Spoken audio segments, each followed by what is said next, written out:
What do you think? I see you processing. I'm having a lot of thoughts today. Yeah, tell me your thoughts.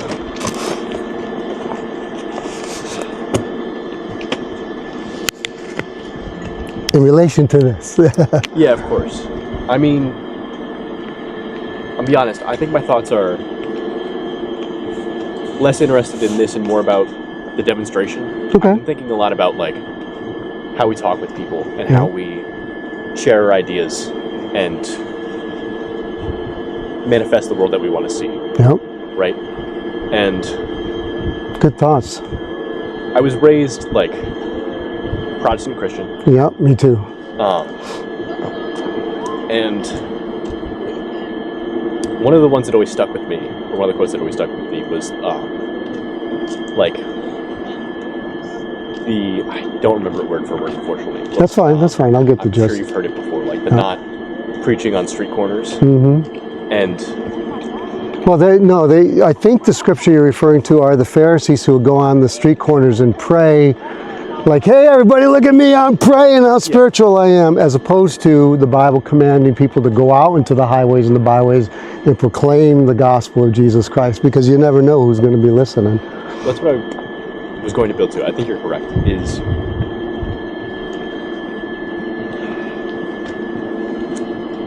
I'm a history student here. Okay. I'm applying for grad school. Good for you. For grad school, what I'm looking to research is information technology. So I've done a lot of thinking about, like I said before, how we spread information, how we talk with people, and how we spread these ideas. It's great stuff, man. Traditionally, religion has been a really important part of that. Mm-hmm. And I think it is a very powerful and largely positive tool, especially in the past. And I think about like activism movements today more broadly. And I think activism in the world today is hard. Yeah. There's more people, more content fighting for our attention than ever. And very true. Even on campus here, I'm an RA. Part of my job is to hold events and to put up advertisements for those events and try to get people to come out to show their support. Yep. And we can put it in front of their eyes. As soon as they walk in the elevator, right in front of them. Right. Be in front of their face. They will see it. Yeah. They will read it. Yeah. They won't internalize it. Right. And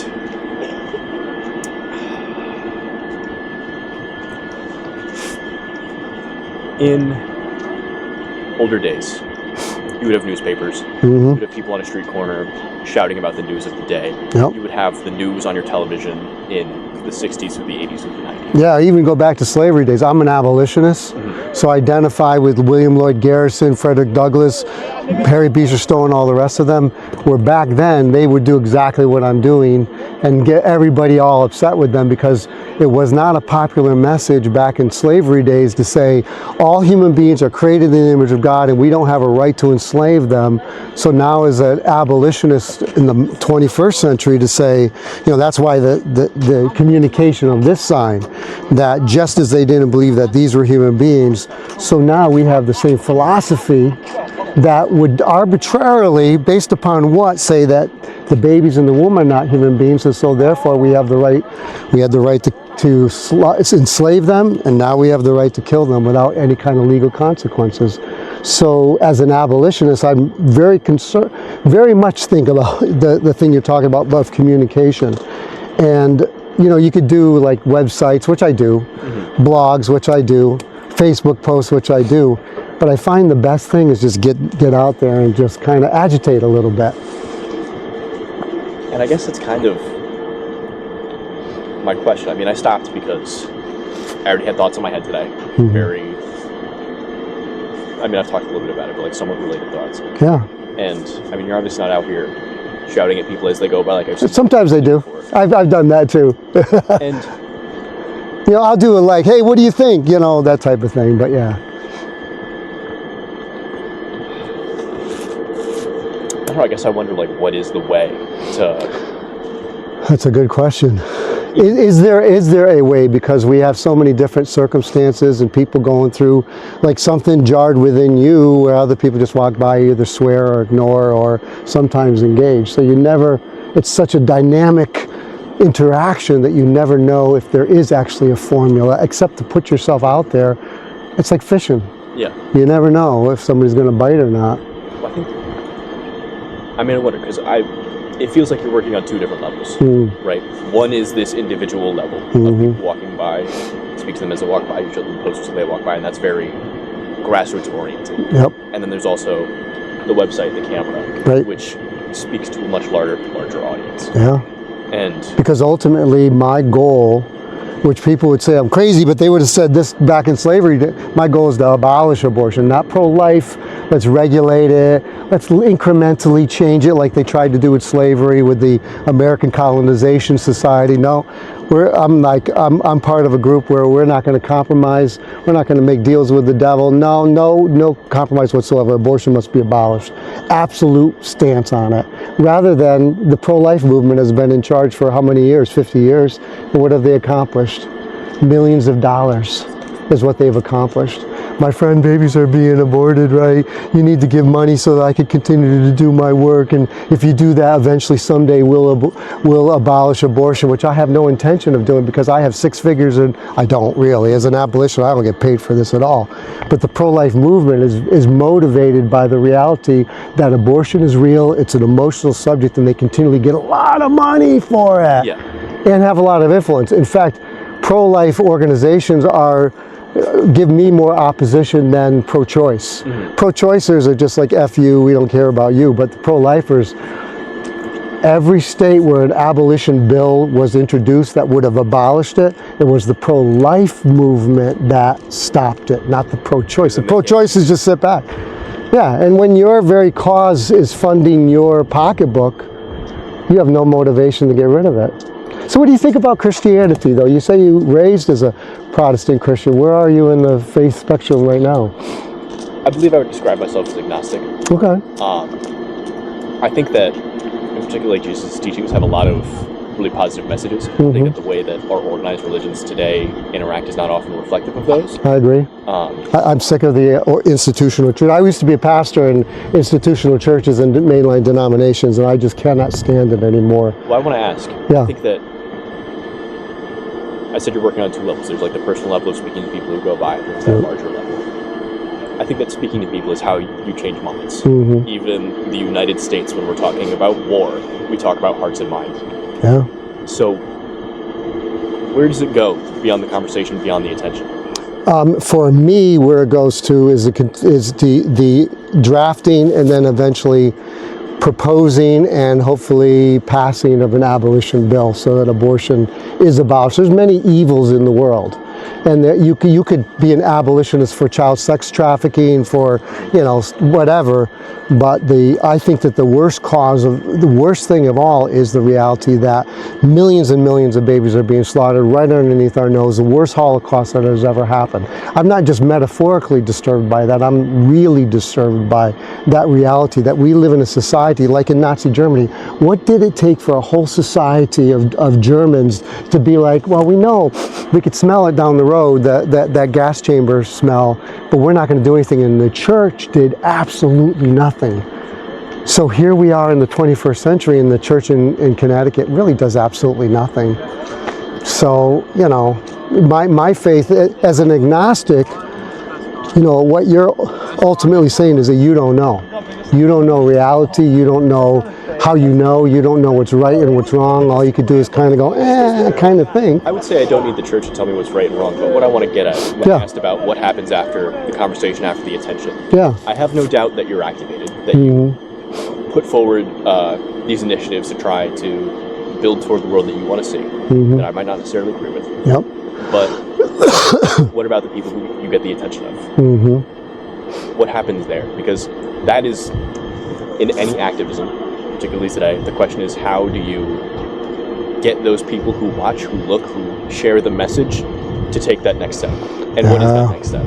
Yeah. And also, I will say personally, I'm not very comfortable with the camera. Yeah. Particularly, like, no, I get it. People walking by, like, in schools for part of my... I mean, I could hide the camera. I have done that before, but to me it's like, just lay it out there. Hiding it is worse, because then it's dishonest about it. Right. But like for my final project, I'm a teacher candidate right now. I'm in my final semester. Good for you. One of the things I have to do is film a couple of my lessons. Part of that is I need a permission slip to give to my students. Yep. And I mean, like I said, the camera makes me a little uncomfortable in part for that reason. It's like, sure. Because I am going to put this up somewhere, and I'll have this segment isolated because you've raised some excellent questions, and to me this becomes like a stepping. I mean, I care about you personally right now, and like if the camera didn't catch this, who cares? But the fact that I can take this and expand it further as a communication for other people, it can be invaluable in that way. But I think in that way it devalues the conversation we're having. Maybe it does. Yeah, because it could be. I understand that you have a cause that you really care about, but like I said, I think that a lot of the work is done on the ground level.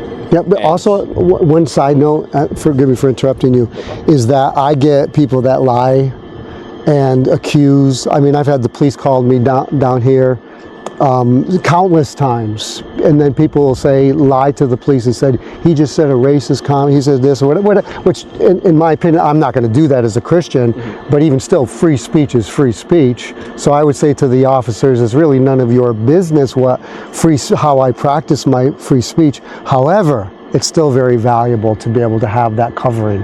And I've learned enough. I've been assaulted a couple times where people get, they don't care about slaughtering kids. Why do they care about punching me in the face? Which has happened. Yeah. I mean, when you, as an agnostic, the difference to consider this, I want to bring it down to you personally more, is that Jesus Christ didn't claim just to give ethical teachings like Buddha and Socrates and all the rest of the stuff. Jesus made claims in the New Testament. I am the way, the truth, and the life. Nobody comes to the Father but by me. Before Abraham was, I am, identifying himself as Yahweh. That unless you believe in and trust in his vicarious, his substitutionary death, you're going to go to hell. Because there's no other way to be made right with God than through his Son, Jesus Christ. So anybody that claims to me, are you familiar with C.S. Lewis? Yeah. Okay, C.S. Lewis, Chronicles of Narnia. He's an okay Christian apologist. Basically, the liar, lunatic, Lord argument that he gave. When I was at Central here, I went here, and I used to say that. Well, if you say Jesus Christ, you can't just say that he was just anybody. He claimed to be God, and he was either a liar, he knew he wasn't God, he was a lunatic, I'm God, and he was nuts, or he was who he said he was. So we can't come to Jesus Christ with neutrality and say, just like Buddha or, Muhammad or somebody else in the past, Jesus Christ makes such exclusive claims that your eternity depends upon your response to what he has done upon the cross, which would be dying on behalf of sinners. I don't believe that he just died, this general death and says, I paid the price and y'all could just come. I think that he specifically died for sinners who believe in him and trust in him. If I may. Yes. Do you believe in heaven and hell as like proper places? Because in my view, they are a possible future. So I will answer it this way, and I'm going to confront you on this intellectually speaking. As an agnostic, all you can do is go, I don't know. As a Christian, my absolute presupposition is the self-authenticating Bible. In other words, the Bible in and of itself says, this is the Word of God. So from this self-authenticating presupposition, I now know metaphysics, because it tells me through revelation who God is, what he's like, what is true, heaven and hell, and all these different things. So I can objectively say the Bible says. It tells me epistemology, which is, how do I know that I know? So I'm not an agnostic. I know exactly what it is because we can read the words of the Bible, you and I together. Even though you might say, I don't know, we both can agree that Jesus said, I am the way, the truth, and life. Doesn't it say that? Yeah, it does say that. And then finally, I could ultimately say what's right and what's wrong. As an agnostic, what I would do if we continued on this in an argument, I would say, how do you know? How do you know? How do you know? And all you could say is, I don't know. I would say, I don't love the characterization of agnostic as, I don't know. I view... What else is it? Agnostic. A means... I go know ahead. what it means, like in the literal sense of the definition of the word. But we know that that's different from how people identify and how they relate with that relationship to the term and their experience with it. The way I view the Bible, along with other religious texts, especially with the various translations over time and certain meanings that might have changed or have gotten lost, or certain bits that might have gotten lost, or people disagree on what may or may not be included in this canonical text, is that it is ancient people's prescription for how to build a better world. How do you know that? I'm going to apply it. As an academic, as someone who is a teacher in a grad school, I think the discovery, the learning, the research, and the act of finding those answers, or finding our best current interpretation of those answers, is the most important part. But how do you know that? How do you know that your methodology is accurate? See, as an agnostic, I'm going to continually hold you consistent within your presuppositional basis, which is a question mark. You have self-identified as a question mark, but yet you're starting to make definitive statements as if you do know. I think that... Think about it. What I'm speaking to is my truth. I don't claim to know the... Do you think truth is subjective? I think that it depends on how you define truth. I think that truth is a word. Well, how do you define it? I think that there are two different definitions, and I think that I do my best to separate the two. Okay. I think that there is a personal truth, a personal understanding, and I think that there are some... Kind of perspective. Okay. And I think that that is often conflated with a more factual truth, you might say. I think that, for example, mathematics is a factual truth. Certain perceptions are a factual truth. Snow is cold. It'll make my... well, it depends how... Yeah, okay. Cold, relatively speaking, to your body. Yes. Okay, fair enough. I think that, from your perspective, I'm sensing a certain absolutism. Absolutely. I said that right from the very beginning. Yeah. As a Christian, my presuppositional basis is a self-authenticating book. In other words, nobody authenticates the Bible. The Bible is self-authenticating. It's the highest presupposition there is. And if anything authenticated the Bible, it would be a higher presupposition. So in and of itself, my worldview is absolutely consistent, where yours, you still loop back to that question mark. I just think to chain yourself to those absolutes is denying the gray areas and... But you've changed yourself to doubt. You have chained yourself to doubt, to skepticism, to I don't know. I wouldn't say I've chained myself to doubt. I think I've chained myself to change, to new interpretations and why? Information. Because I don't claim to have the full understanding. But why would that be a good methodology or a good philosophy to hold to? I think it's humble. And I think that the best we can do is... And why is humble better than prideful or anything like that? I mean, if you come back to Plato, he says that there are certain virtues and certain vices, and that where we strive to be is someplace in the middle. I think that what it comes down to is ultimately we disagree on where this middle is. But Plato, even in himself with Socrates as his mouthpiece, basically ended up saying it's the gods. He ended up going into irrationality in order to try to bring some foundation to what he would say is rationality, where as a Christian, my rationality is founded upon an objective book. So that I just want to challenge you in that you've gotten enough Christianity to understand various categories, but your agnosticism, you are so confident in your agnosticism, you don't see the self-contradiction of that. I think similarly to say that the Bible and the interpretation of the specific translation of the Bible that you use is objective, I would say that is similarly... Based on what?